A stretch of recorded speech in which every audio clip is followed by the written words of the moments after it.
Patógenas Profe, que si no me producen enfermedades. equivoco, Oh, Perdón, yo sé ya Antonella, dime. que producen enfermedades. Producen enfermedades, súper bien. Nelson, ¿qué ibas a preguntar? que, que algunos microorganismos podían hacer convertir un producto en otro completamente diferente. Por ejemplo, acá mi mamá tiene como una especie de hongo que convierte la leche en como en yogur. Ah, sí, pues. Pero son, sí, hay, bueno, depende de lo que tenga tu mamá, pero sí, también hay bacterias que hacen ese proceso. Las bacterias podemos utilizarlas de manera benéfica, es decir, para crear alimentos o crear elementos que nos faciliten la vida diaria, ¿ya? Como decía Antonella en este caso, cuando hablamos de bacterias patógenas, son siempre aquellas bacterias que nos hacen daño o nos generan enfermedades, ¿ya? Cuando nos da, no sé, amigdalitis, por ejemplo, en el caso de la amigdalitis que nos afecta las amígdalas de nuestra garganta, ¿cierto? Se nos inflaman, muchas veces sale pus. Generalmente la infección que se hace es por bacterias. ¿Qué quiere decir esto? Que ingresó una bacteria y que se alojó en la amígdala, en la garganta de nosotros, ¿cierto? Y empezó a reproducirse y eso hace que se genere como una batalla con las células que están ahí en la amígdala y se genera una infección, ¿ya? Ahí nos genera daño, porque nos genera dolor, malestar, ¿cierto? Y esta infección se puede ir a cualquier otra parte de nuestro cuerpo, ¿ya? Por ende, esas son bacterias patógenas. En el caso de las bacterias benéficas, son aquellas que nos favorecen o nos entregan algún beneficio. Y ahí entra lo que decía Nelson, ¿cierto? Que puede tener aquellas bacterias que se utilizan para la fabricación de yogur, para la fabricación de queso, para las fermentaciones de distintos alimentos, también utilizamos bacterias. ¿Ya? Para descontaminar ambientes, también utilizamos bacterias para obtener cobre, ¿ya? Entre muchos otros usos. Incluso tenemos nosotros bacterias en nuestro intestino que son benéficas porque nos producen una vitamina que se llama vitamina K y que permite formar el coágulo sanguíneo. Este coágulo sanguíneo evita que nos desangremos cuando tenemos una herida. ¿Sí? ¿Alguien quiere comentar algo? ¿No? Ya. Ahora, las bacterias, chicos, tienen esta estructura particular, ¿cierto? En la cual, esta es como la típica imagen de bacteria, ¿ya? Nosotros vamos a poder identificar una estructura central de información genética de ADN y que se llama nucleoide, como se muestra ahí. Además, vamos a tener fragmentos de ADN, como se muestran ahí esos rojitos que se llaman plásmidos y que tienen la característica o la particularidad de salir de la célula. También tenemos la membrana plasmática, sería esto verde. Después tenemos la pared celular y finalmente una cápsula que las envuelve. Ya, si ustedes se dan cuenta, las bacterias tienen como 3 capas, ¿cierto? En este caso, membrana, pared y cápsula que le permite aislarse y protegerse en el medio donde se desenvuelve, ¿ya? Y eso hace que la bacteria pueda vivir por mucho tiempo en un lugar.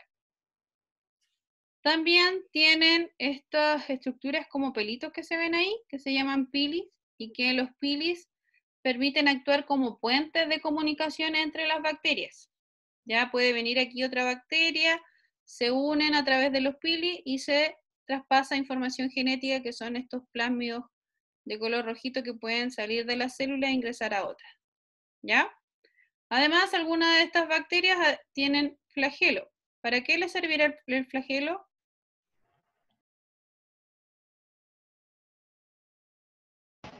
Profe, yo creo que el flagelo sirve ¿Para para desplazarse? que... Ya, para desplazarse, sí. ¿Quién más estaba hablando? Yo creía lo mismo. Ah, súper bien, Pablo. ¿sí? Sirve para movilizarse en el medio donde se encuentra, ¿ya?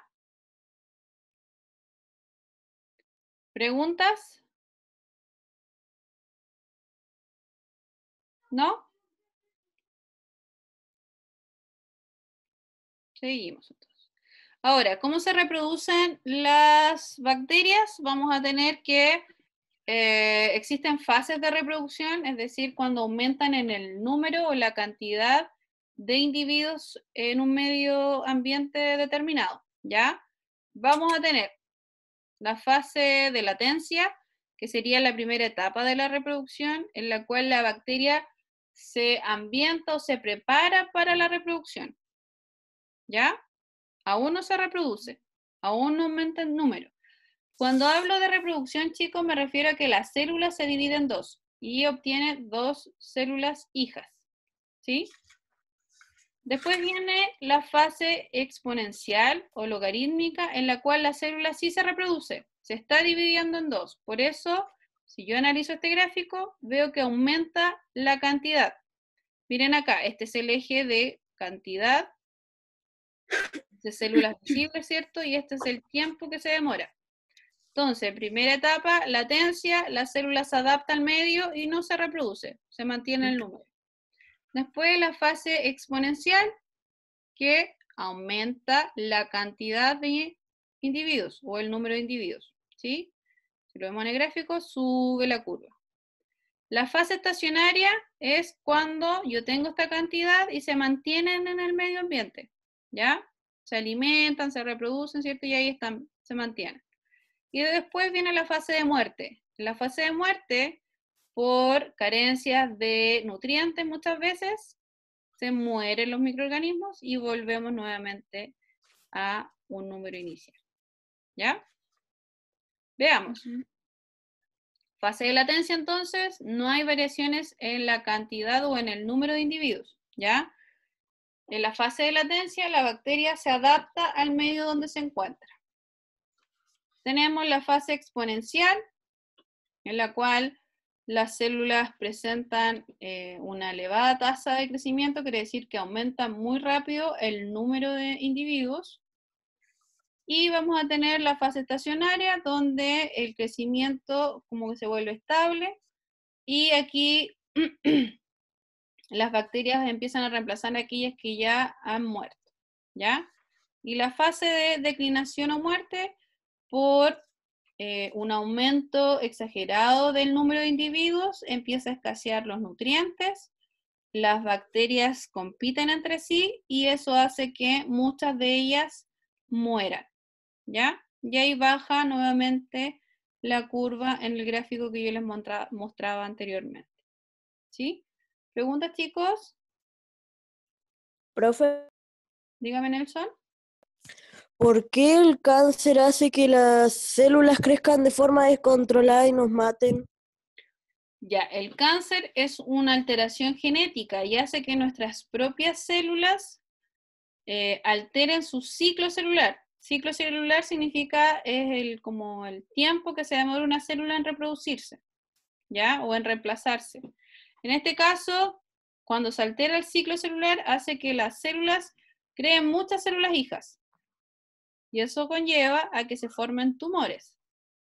Por tanto, estos tumores pueden viajar vía sanguínea, ¿cierto? Y se van a ir a alojar a distintos órganos, generándonos los cánceres, todos los tipos de cáncer que tenemos, ¿ya? Pero es una alteración genética. Los cánceres no se generan por contagio, ¿ya? Sino que por una alteración de nuestros genes, ¿sí?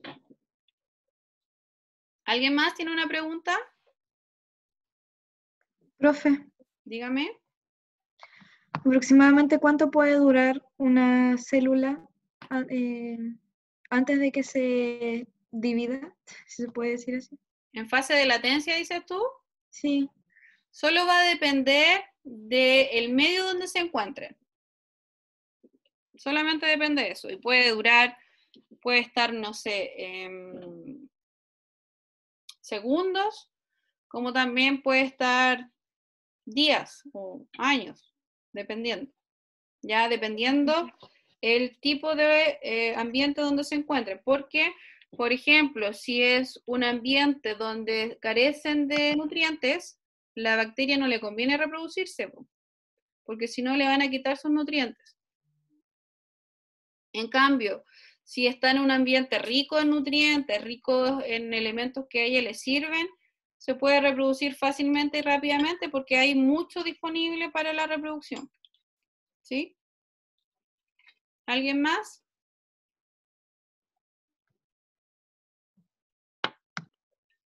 ¿No? Mm. Ya, ok, seguimos. Entonces, otro de los microorganismos que vamos a analizar son los hongos. ¿Ya? En el caso de los hongos, son células u organismos eucariontes, ¿cierto? Que pertenecen al reino fungi. Son heterótrofos. ¿Qué significaba que sean heterótrofos? Em, Que pueden comer de los demás. Que se alimentan de otros ser vivos. Súper bien.